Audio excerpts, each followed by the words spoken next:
Hi, everybody. Welcome to our next Healthspan Masterclass. Today we have Kyler here with us. She's going to discuss Metabolism 101 and get into the details of metabolic health as it relates to Healthspan.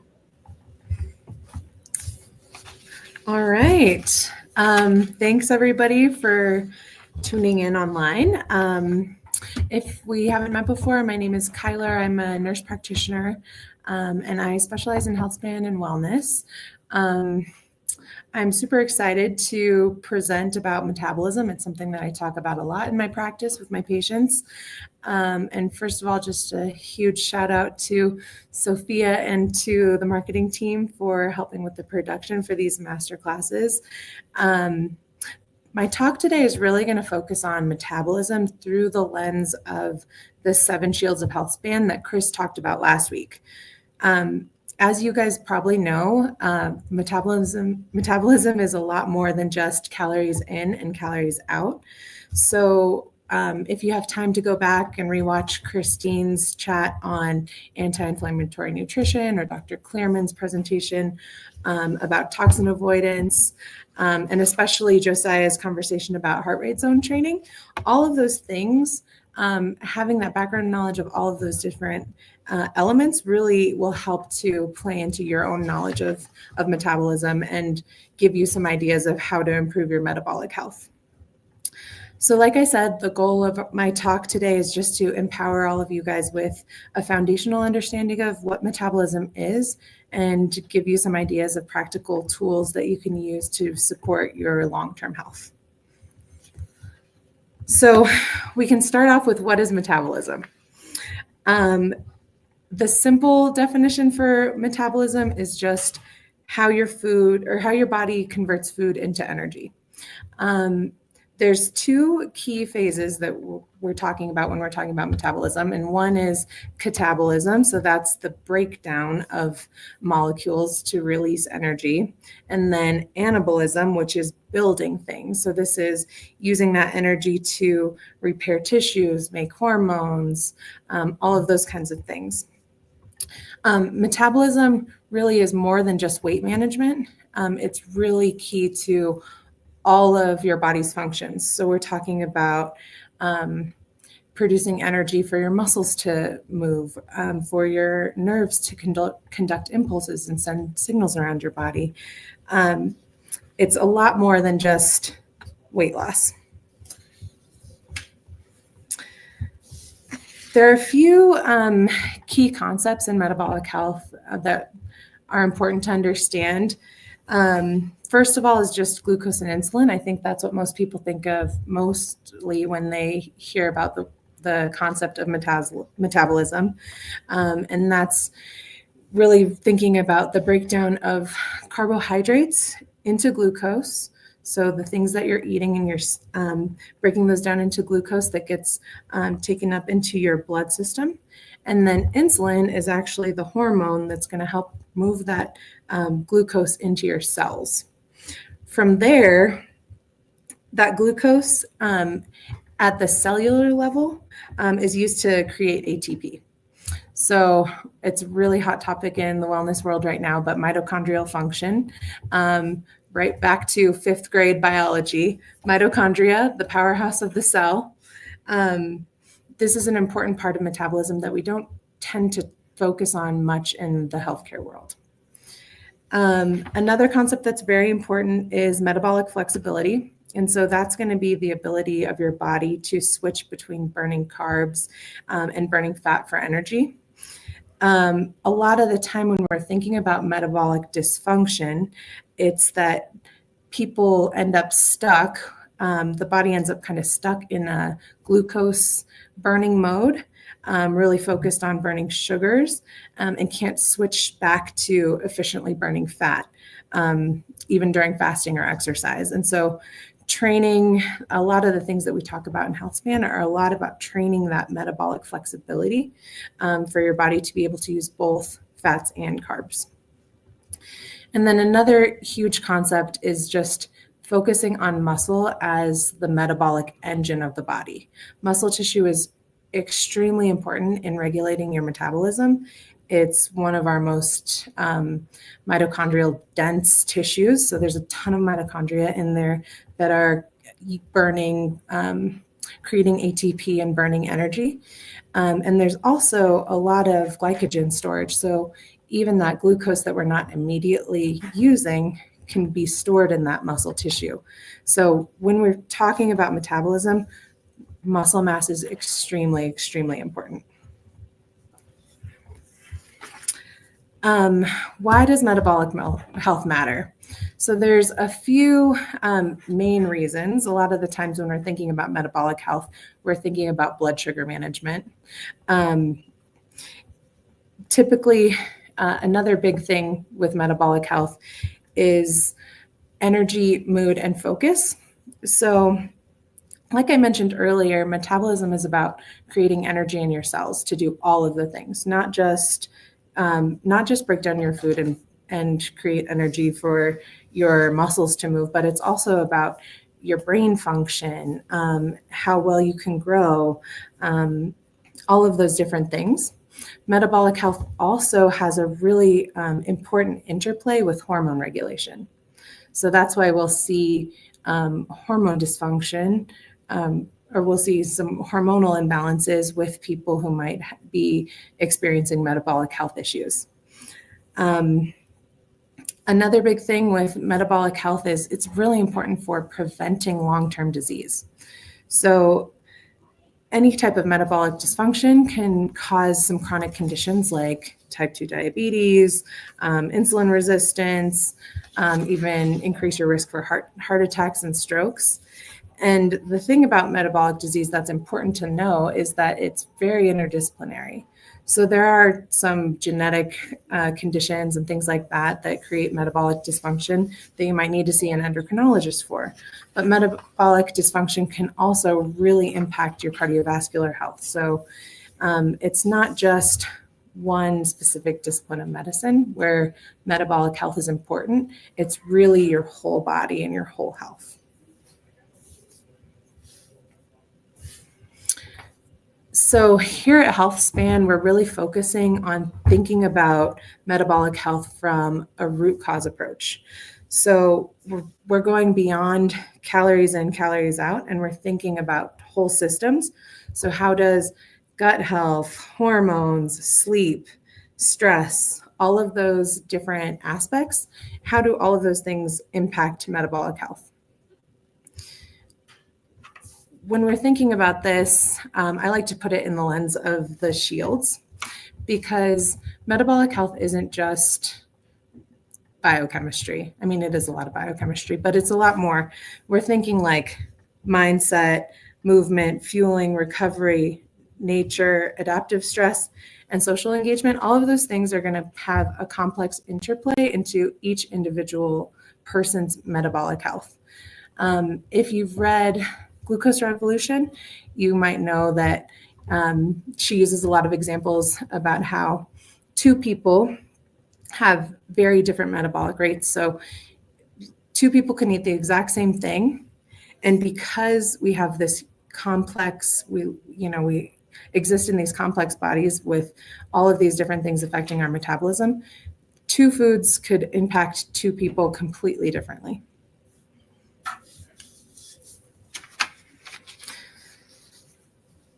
So when we're focusing on metabolic wellness, we're thinking about it in terms of more than just nutrition. Nutrition is a huge part, but typically we're thinking of it in at least these 5 pillars, if not more.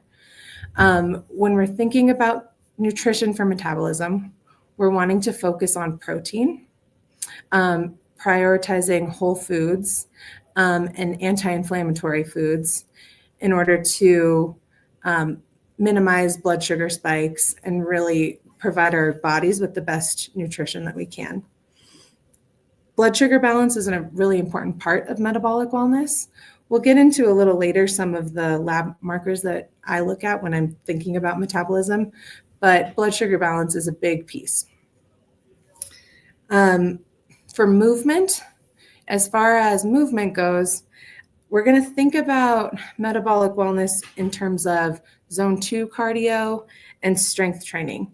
like I said earlier, muscle is one of the most important parts of our body when it comes to metabolic wellness. This is where we're burning that extra sugar that we might have in our body. This is where our body's making the most ATP.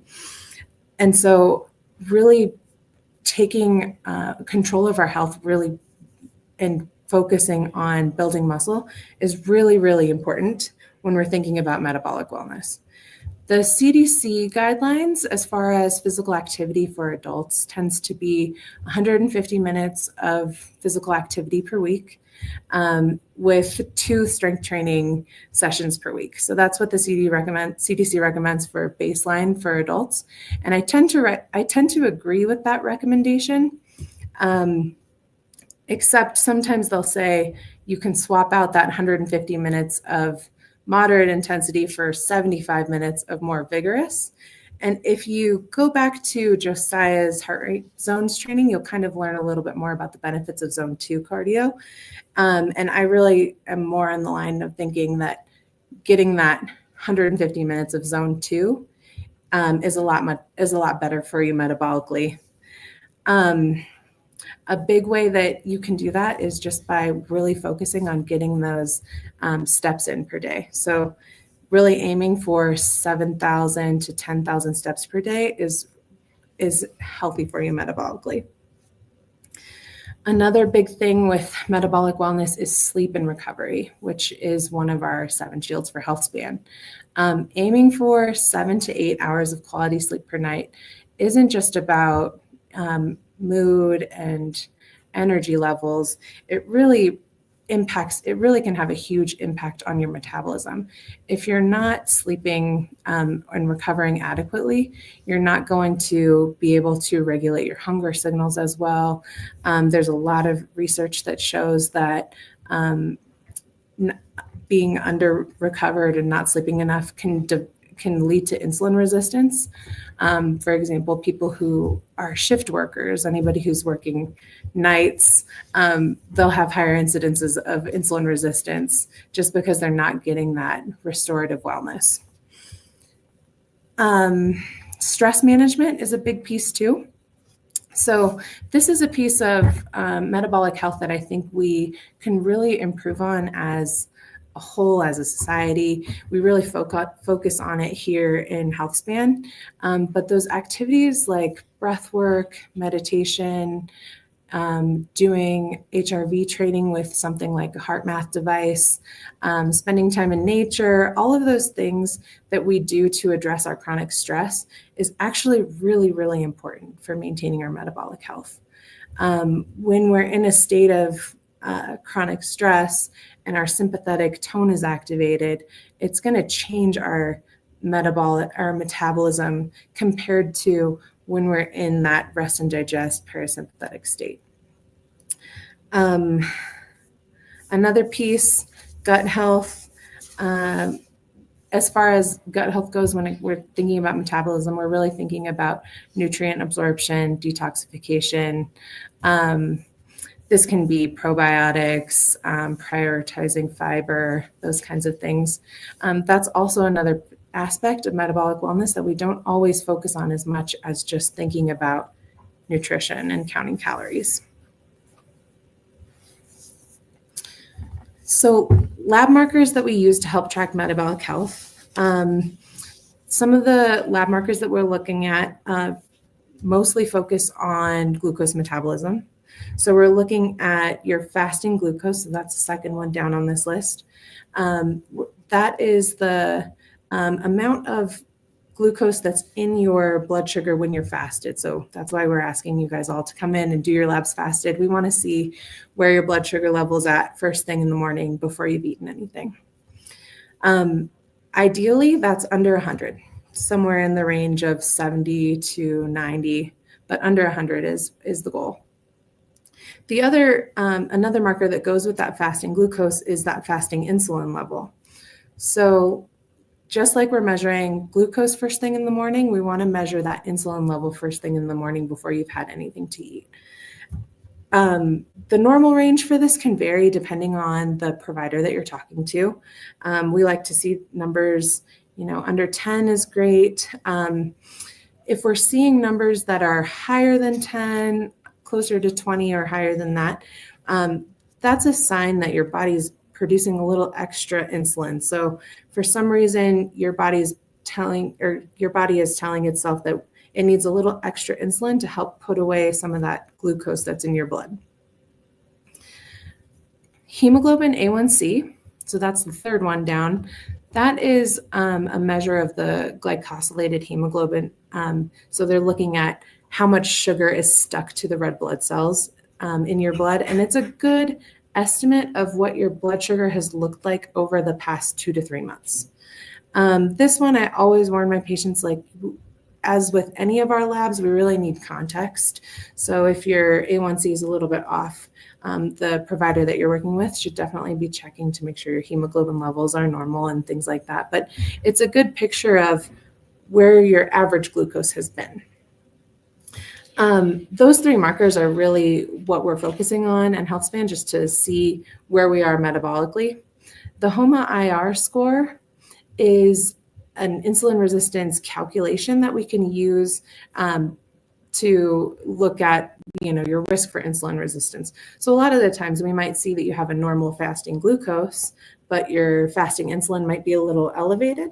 So we can use those 2 numbers, calculate the HOMA-IR score, and it can give us an idea of how likely you are to develop insulin resistance, or if you're showing any signs of insulin resistance, and far before we see any changes in your A1C. So that score is really important, especially for patients who or clients who might be pre-diabetic, or if you have a lot of diabetes in your family or any other risk factors for metabolic dysfunction.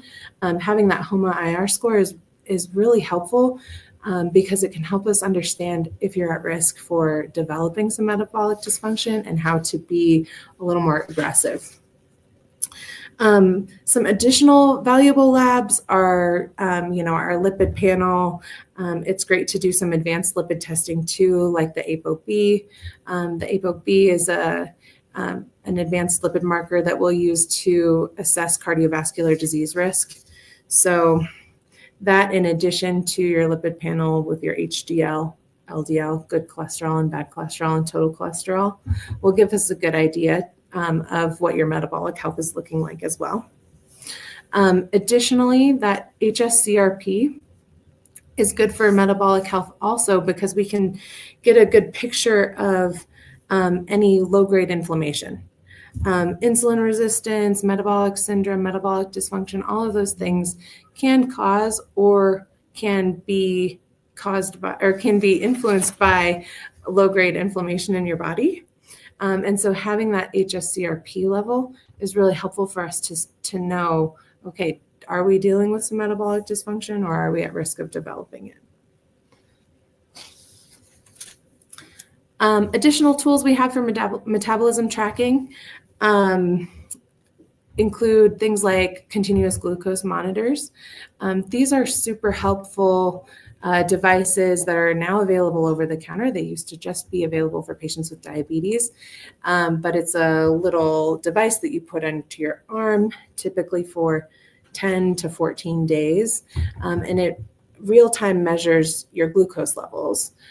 They talk about this a lot in Glucose Revolution, but that's a great marker for you, or that's a great tool for you all to use that can just give you some awareness about your glucose levels.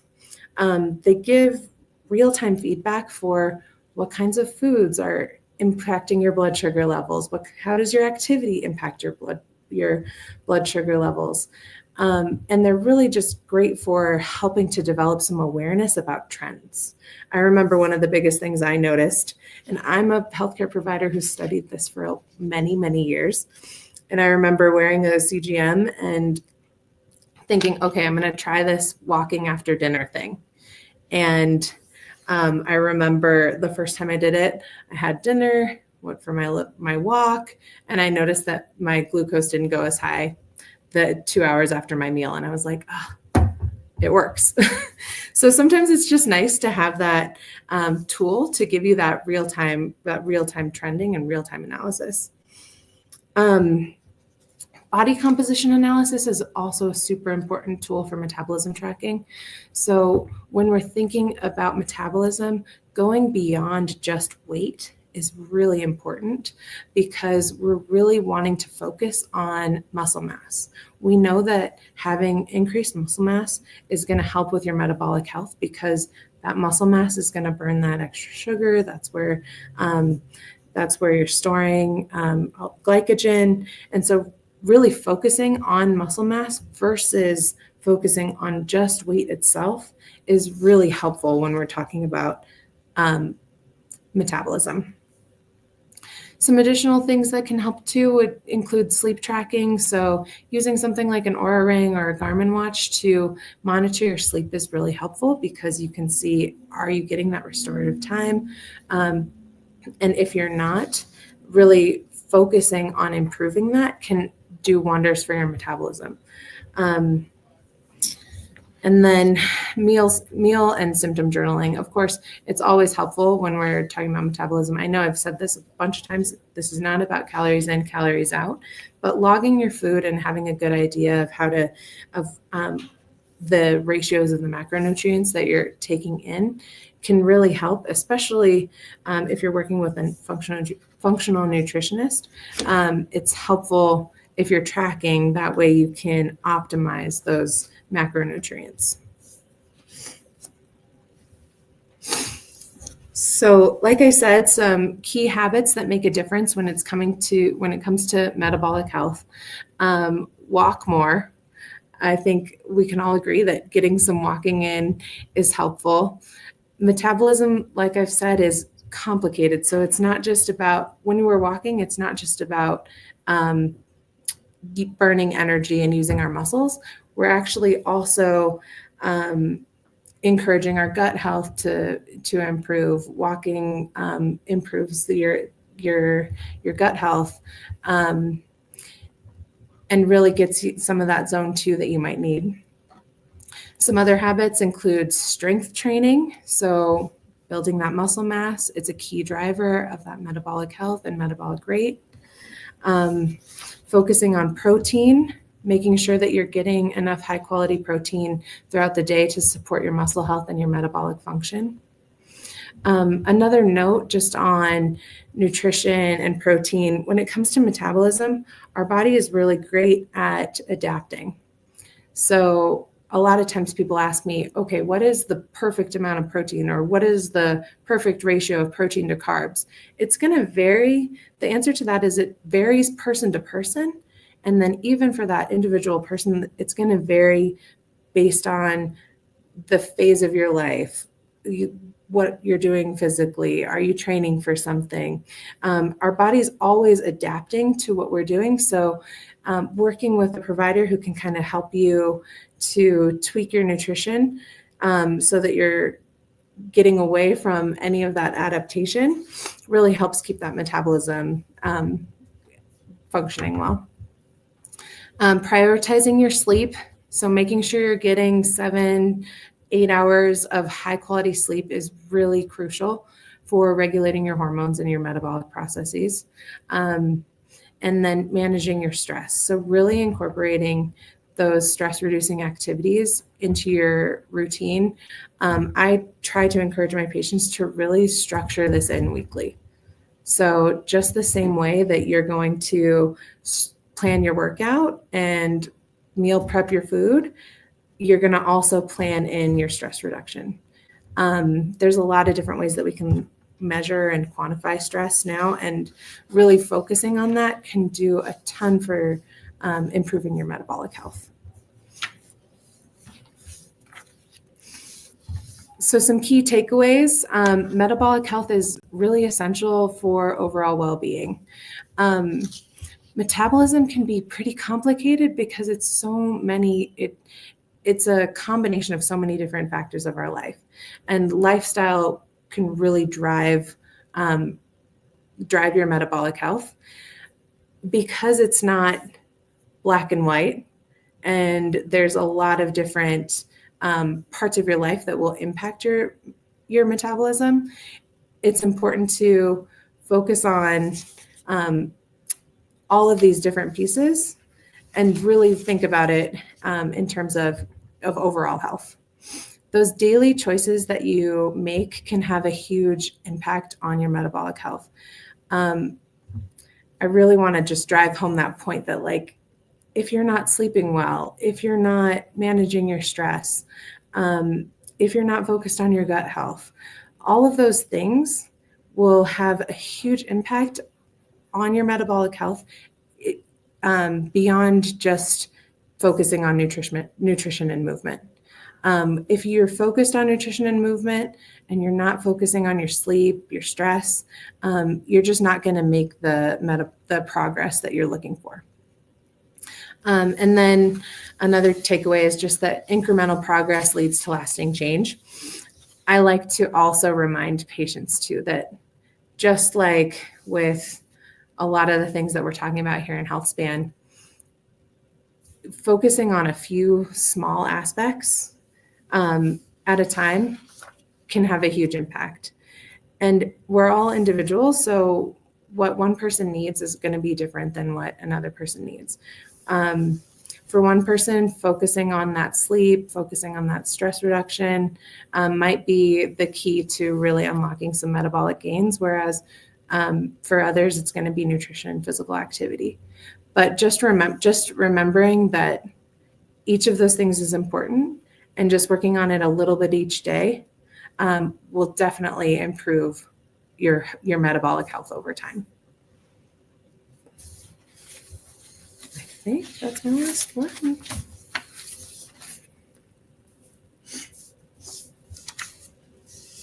Okay, so now we will ask, I'll bring up some of the questions that we have for Kyler. So the first one is, what role does hydration play in maintaining an efficient metabolism? Oh, that's a great question. So hydration is super important for maintaining an efficient metabolism because from a biochemical standpoint, if we're talking about physiology, hydration is super important for those chemical processes. So literally, if we go all the way down to the mitochondria, your cells need the water in order to break down the glucose all the way down and create ATP.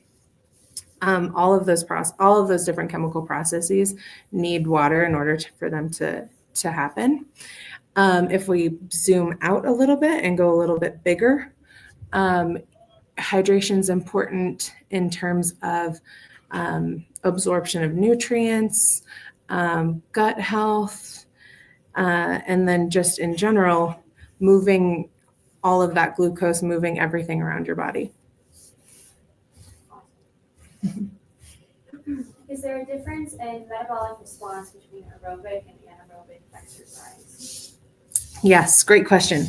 So this is a great question, and one of the things that I love about Healthspan is that we're really focusing on teaching those heart rate zones and focusing on everybody being a little bit individual. Like Josiah said in his talk the other day, those heart rate zones posters aren't always great because they're only really accurate for about 20% of the population. So everybody's heart rate zones are going to be a little bit different. And why we're focusing on those is because we're looking for you to be in anaerobic or aerobic. Kind of that middle zone, that tempo zone is kind of a combo of both. But when we're focusing on zone two is going to keep us in aerobic metabolism. So that's really that fat burning mode. We're creating our ATP based off of fats. And then in anaerobic, that's where we're switching and really focusing on burning carbohydrates and glucose in order to create ATP. The big difference between those two has to do with oxygen consumption. So from a biochemical standpoint, it has to do with whether or not you're relying on oxygen or not in order to create that ATP. But in terms of metabolism, we need both. But Zone 2 is really where we're going to get that metabolic bang for your buck, where you're teaching your body how to stay in a fat burning mode, and really increasing that mitochondrial density, and improving that metabolism. So when we think about aerobic and anaerobic, I think a lot of people, myself included, have spent a lot of time pushing a little too hard, where we do need to spend a good amount of time each week in that zone 2 in order to get that metabolic response that we're looking for. If someone is trying to decrease body fat and increase or maintain muscle mass, any recommendations to still recover from workouts like restricting calories? Oh, that's a great question. So this is why it's so important that we work with coaches when we're thinking about metabolic health. Sometimes, because we want, you need a calorie deficit in order to decrease weight, right? But working with a coach is important in order to make sure that you're getting enough protein so that you can maintain that muscle mass, but also enough carbohydrates that you can recover well. A lot of the times I would say patients are going too low on their carbohydrates, and then you're not recovering well because your body doesn't have any glucose, any carbohydrates to derive glucose from in order to make ATP. So I'd say that this is a tough question to answer broadly because it's really going to depend on the person. Sorry, I wish I had a good, like, this is the magic pill, but I just don't. Okay, how long do we need to wear a CGM for you to get the results you need as a clinician? Yeah, that's a great question. It depends. So the CGM, it's great for us as clinicians, but this is also just a really, really good tool for you. And so I typically recommend at least 2 weeks of wearing the CGM without making any changes. There's a phenomenon, I can't remember what it's called. There's a phenomenon that when you're tracking things, you're going to pay a little bit more attention. So when you're wearing your CGM, you're going to pay a little bit more attention to when you eat or to what you're eating, and how physically active you are because you're inherently tracking your own glucose levels.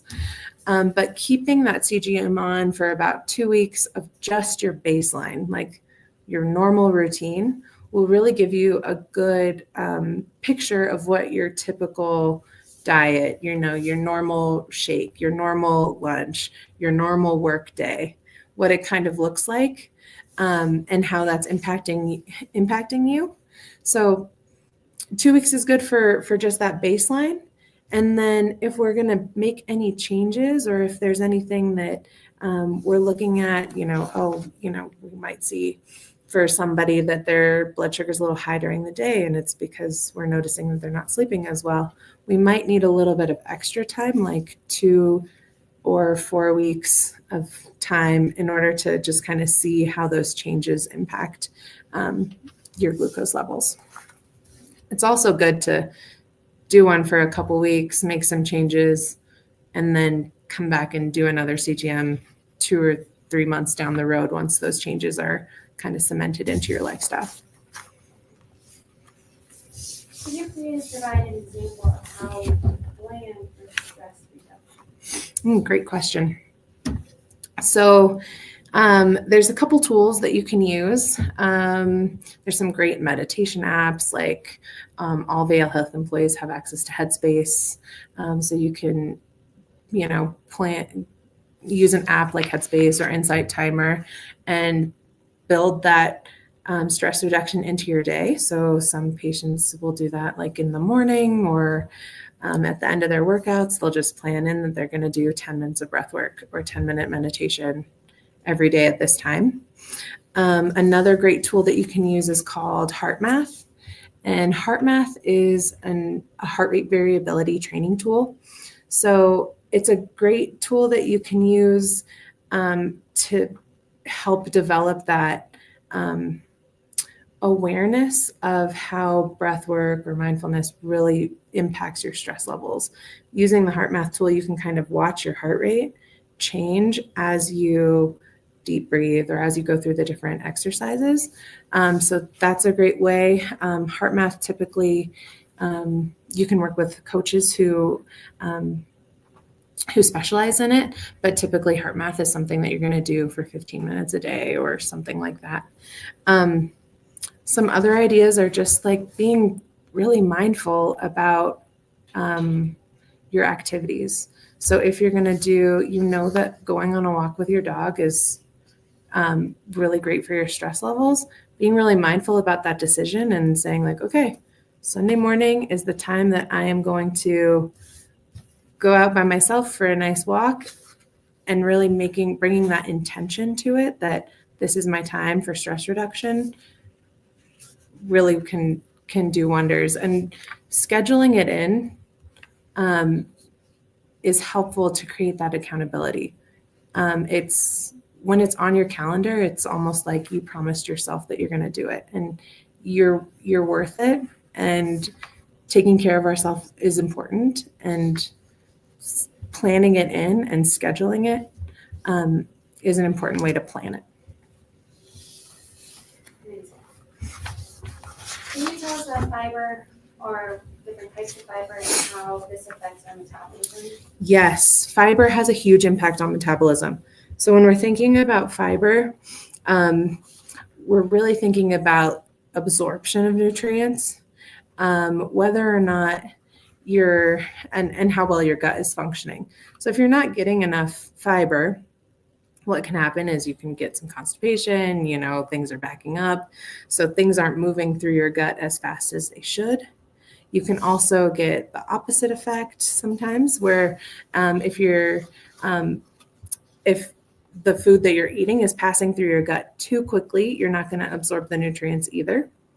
And then another big way that fiber affects metabolism is with cholesterol absorption. So we know that, eating proper amounts of fiber is going to help your body to reduce your cholesterol levels. And that's happening because the fiber is changing the way that those cholesterols are absorbed.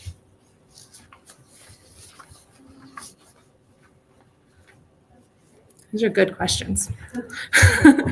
Lily is wondering if you could address why some people may have a normal fasting insulin, but also have other signs of metabolic dysfunction. Yes, let me think about that for a second. A normal fasting insulin and other signs of metabolic dysfunction. Like, Lily, if you're on the team, or if you're on the WhatsApp, can you give a little bit of an example? Like maybe like a normal insulin and a high A1C? Or I think like one example that I can think of, I've seen patients who have like a pre-diabetic or an almost pre-diabetic A1C. So their hemoglobin A1C is, 5.7 or 5.8, not quite in the higher end of prediabetes, but a little bit higher than ideal. And their fasting glucose will be normal. And sometimes I'm seeing that with patients who are having like higher glucose spikes during the day. So it's just a reflection of the blood sugar levels being higher for longer. And so they'll just have higher levels of glucose during the day, which will tick that A1C up a little bit, even though their body is responding to that sugar normally and not producing any extra insulin to get that sugar level back to normal. Their A1C might be a little bit high because of that. What about if somebody has drastic weight loss and they put their bodies into like a period of starvation for an extended period of time, and then Yeah. maybe the metabolic health, like function, is deteriorating. Yeah. Is that possible? I think that's definitely possible. The big thing about metabolism that's hard is we're constantly chasing that adaptation. So, our patients who are under caloried, so people who aren't eating enough calories, your metabolism is going to adapt to that level of calories. So if you're, only taking in 1,000 calories a day for a long time, your metabolism's going to kind of adapt to that. And then I'm trying to think how that might affect the lab levels. It's hard to think of without a specific example. Or Lily says she sees this a lot with people who already have insulin resistance, so their body stops producing insulin. Oh yeah, definitely. Like once you're, that's more, we're thinking like down the road with diabetes. It kind of, the graph kind of goes as the blood sugar levels keep ticking up, the insulin levels will keep ticking up, and then eventually those insulin levels are going to drop off because your pancreas poops out and just can't keep up. And typically those patients are on insulin in order to help with those blood sugar levels. Awesome. Yeah, good example, Lily. I think our last question is, how does metabolic health fit into the broader picture of preventing age-related decline? Great question. So the big picture of metabolic health, it's really about energy levels and about your body being able to maintain itself, right? So when we're thinking about metabolism and age-related decline, we know that once we hit our 30s and our 40s, we're going to start losing muscle mass. And so metabolic health, maintaining that ability for our body to break down our food into both